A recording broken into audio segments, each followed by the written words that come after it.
Are you ready to make your leaf for your own very hungry caterpillar? Does this remind you of Eric Carle's pictures with sort of our colors are blended together and we have some really interesting lines and texture in our leaf? Let's get started. So you have a paper that's been folded in half.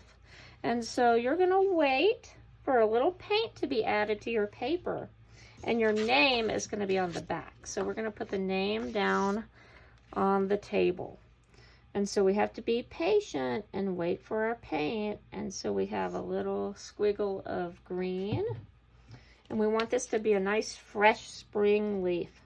So we're gonna also have a little squiggle of yellow. And then here comes the fun part. We're gonna fold it in half. And then we're gonna take our hands and we're gonna rub. I'm rubbing kinda hard.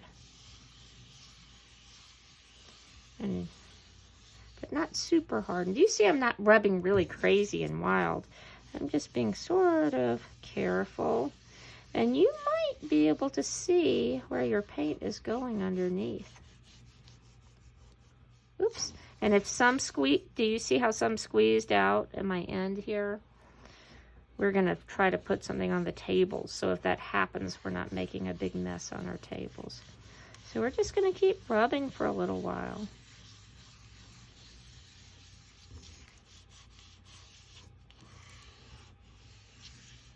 And so I can see, I'm rubbing kind of hard where my fold is. And then I'm gonna push.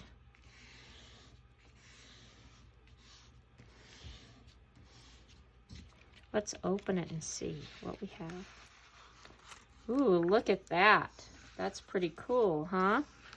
And so I'm gonna take my fork. Isn't that crazy? We're using a fork. And I'm gonna add some designs.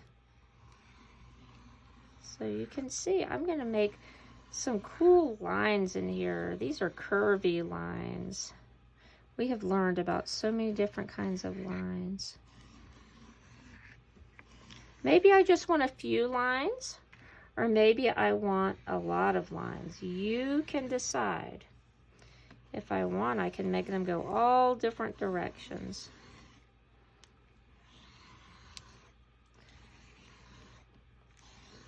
It's kind of fun, isn't it, to make the lines in the paint? And then when I feel like my green leaf looks pretty awesome, it's time to really carefully put it onto the drying rack so it can dry and it will be ready for my caterpillar on another day.